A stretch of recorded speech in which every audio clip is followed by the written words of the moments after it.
Alright guys, welcome back to Art of Boost. This is Ash here again, and what we have here is the front end.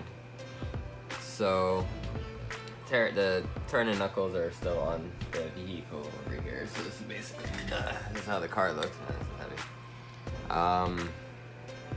Yeah, so I put back in the screws, basically for everything that was removed. I'm not reusing these screws, I'm just keeping them for the length. So when I am ready to bolt up, I can just select something that fits the right size and length and good to go. I don't want to be hunting around trying to figure it out, so there you go. And then this goes into my bin, my bill bin, which is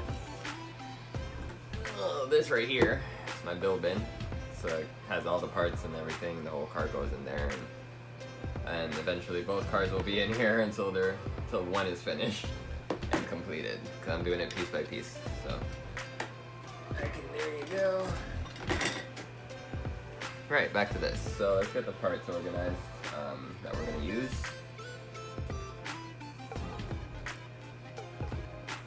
Basically the only thing that we're actually keeping, because this one actually has the metal diff in it, not the iron one. So the iron one should be in the back. We'll figure that out when we get there. We're changing the shafts, we're changing the links, the arms, sorry. We are changing the links as well. Changing the knuckle, carrier. This is gonna go on, or my little mod here is gonna go on to the other spindle that we have. So yeah, that's basically it. And depending on if this is the iron one or the metal pinion in here, then yeah, I don't think we'll need anything else from this, but we're gonna strip it down just to make sure and see what this one is. So let's go ahead and do that now, so at least I'll know if I need to pull that part out. So what we're gonna do, we're moving 1, 2, and this should just pop forward, if I remember correctly, so let's go ahead and do that.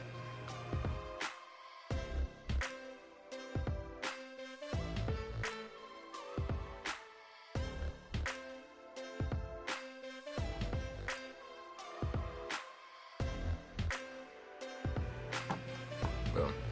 So there's that. Let's see here. Now,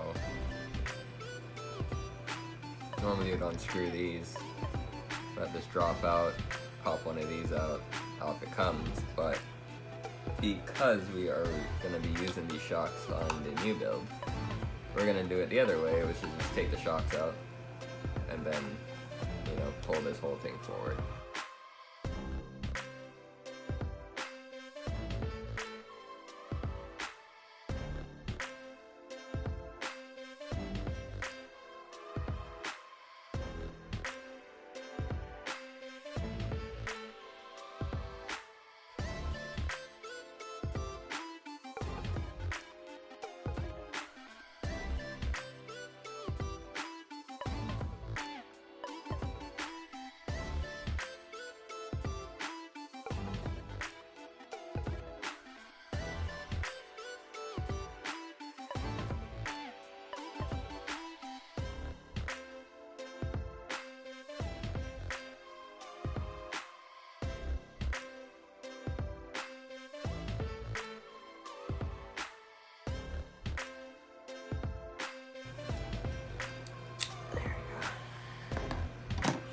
There.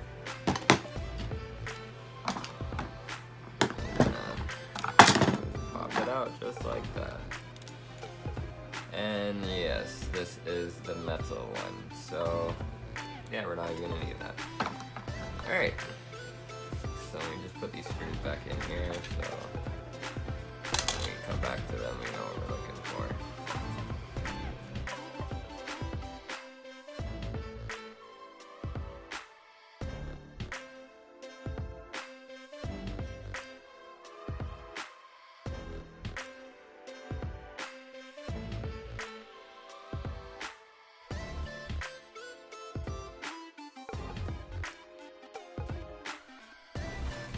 First things first, differential. So this is from WL Racing, made in China, yada yada yada, 104001, part number 1930. You guys can see that. These are the iron ones. I'll show you the difference since we got a metal one sitting right here. So it's what it comes with in the package. You get a, well, they say it's a harder plastic diff case, so it's supposed to be more rigid for any impacts or anything like that, which this has had a few impacts. I haven't had any issues with the diff case, but why not, right? We're gonna go faster and hopefully faster and faster and faster, so want to make sure we got some real strong parts on this. So that's this. We'll do a comparison with the old parts here, and it's already seeming like I'm gonna have to take, I'm gonna have to take the sway bar link up, which I'm gonna do the sway bar mod kit at some point, but yeah, probably before summer gets here, we're gonna have the sway bar mod kit done. But yeah, all of this was way more important right now. So I'll put that down. And this is the metal diff here. So we're gonna open this up and we're gonna fill it with, I'll show you. Alright, so we're gonna fill it with some 200K differential fluid. So it will give it somewhat of a locked diff or LSD kind of setup, but it won't be like a welded, completely locked diff, which is kind of what I'm going for, because I still want to have some turn-in ability, and but at the same time I want to make sure when I launch and I start getting into that power, it keeps going straight and keeps all four wheels spinning about the same speed. So yeah, we're gonna try this out. I haven't used this yet in anything. It's also gonna be used in the drag car, the DR10. So we're gonna use some of this in the rear diff for that car. So I figured, hey, why not? Let's give it a try in this car. So let's go ahead and get that going.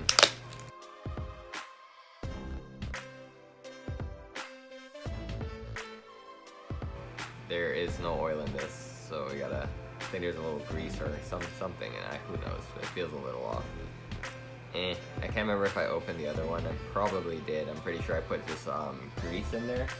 What I used to do before is use this stuff right here. Don't know if it's good or not, so I wouldn't recommend, or who knows, I don't know.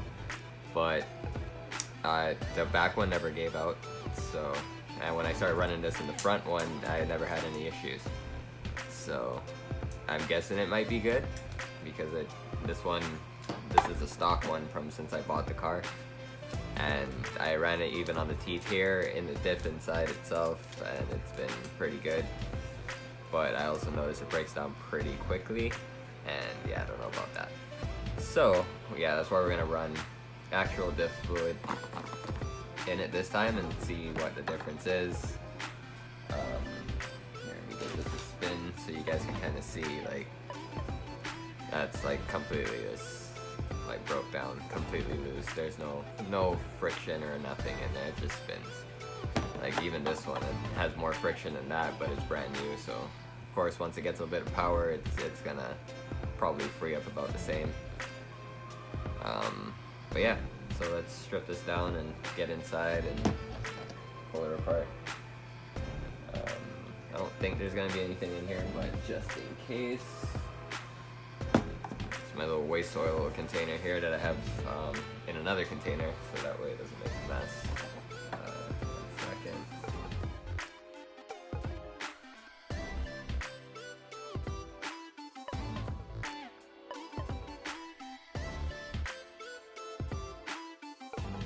Oh, this is metal. Look at that.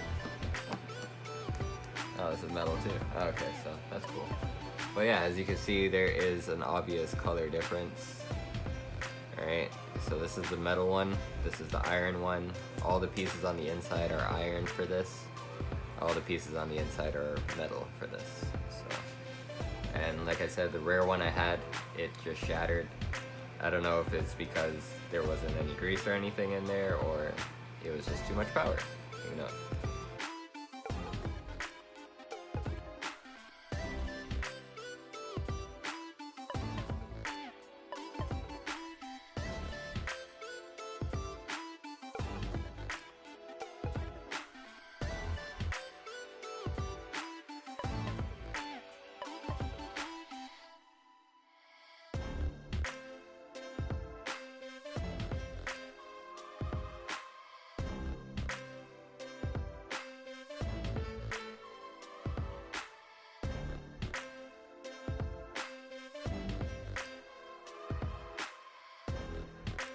Let's see it first.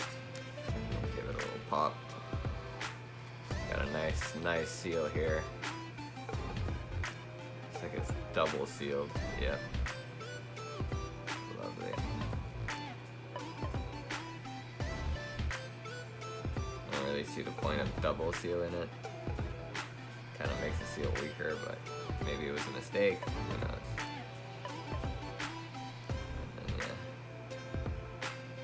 This seal off, which is the normal seal, I'm guessing. Okay. Yeah. A little sticky to it.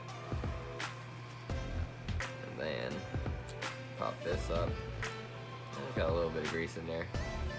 We're gonna clean that all up. We don't want none of that in there. Let me run in something else.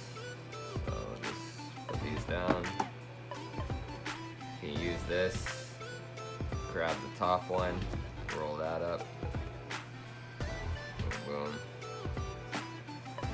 Top one to the right, bottom one to the left.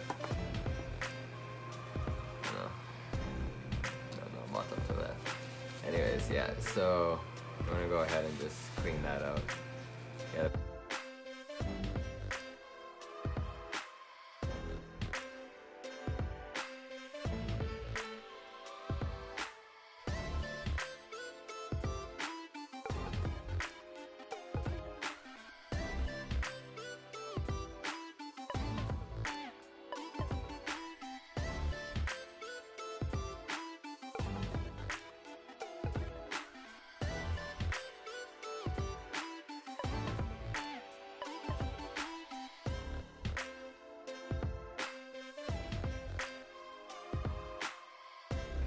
Over there. Now let's go to the oil. Leave that open. Better if it came in like a squeezy tube, but it is what it is. Alright. Go ahead and put that in there. It's coming. 10 years.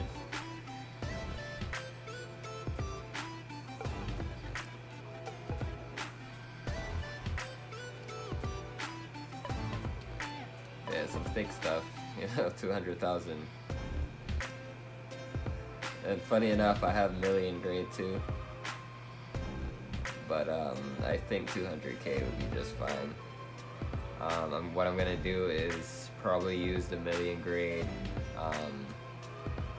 in my Garins instead of the grease, just to see how that will go. Because like it's supposed to lubricate all that stuff anyhow, so I don't think there should be a problem if I do that. This stuff's like honey. Messy. All good though. Alright. Wipe. But either way, it's gonna be a lot more messy in a moment, because we gotta get these in there.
flat. You can see that. Right. Go ahead and place that on top. Work it down. It's gotta be messy, but it is what it is.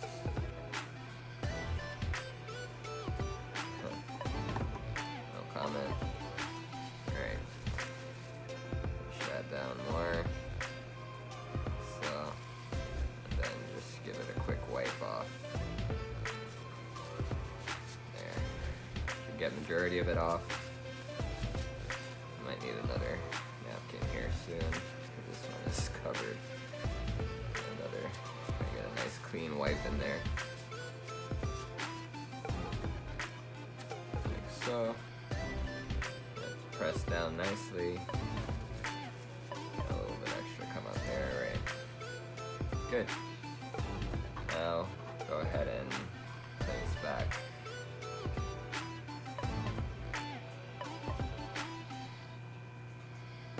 So make sure you line up the holes. Makes life easier. Your hands are very sticky now, so once you get it there, good luck. And there you go. That should do it for you. Alright. That's about right there. Not sure why they were running 2.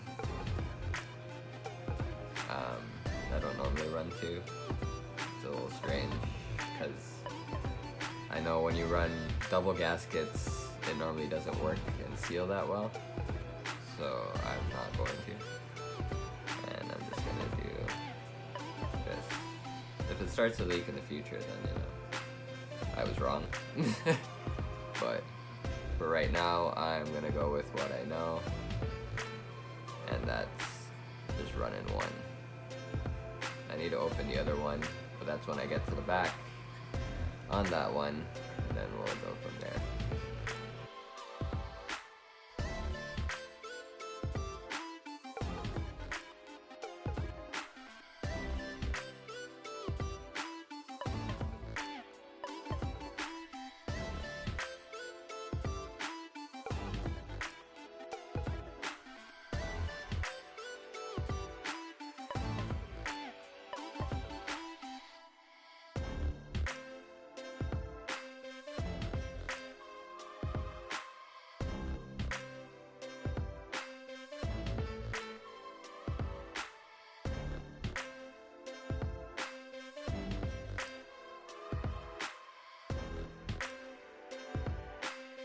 These are very small Phillips, so you want to be able to get these back out if you need to. So now, you can see there, way tighter, but I still have slip. Still very nice and tight there. So that should give it nice little, you know, some good LSD action without actually fully locking the diff and putting too much strain on the drivetrain, sorry. So, one part down, put that aside. You can go ahead and attach the bearing to it now. Boom, like so. That's how it sits and rides, nice and free. Get some more napkin, give it a nice little wipe, go again. Alright, so let's just give this a nice wipe up. Get it nice and clean.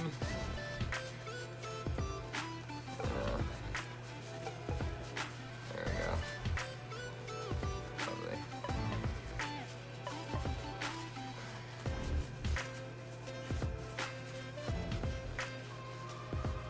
Lovely. Lovely. Lovely, lovely. Alright, so that's that. Put that there. The old diff, we're just gonna go ahead and put that into one of our parts boxes. Right there. Still a good diff. There's nothing wrong with that diff. So, hey, might as well keep it for a spare. Discard it. Get rid of that. Alright, moving on. So, let's go ahead and get our diff case out. Alright. So here we are. This actually does feel a little bit better than the stock one, I'm not gonna lie. Yeah, I don't know what to tell you guys. It looks identical, but like material-wise, like it feels more pliable. Like this just feels like you squeeze it too hard, it's gonna snap. This you could feel like you could squeeze it how you want, and it's gonna come back. So that's pretty cool. I'm gonna have to take this off and put it on this with different screws. So let's start there.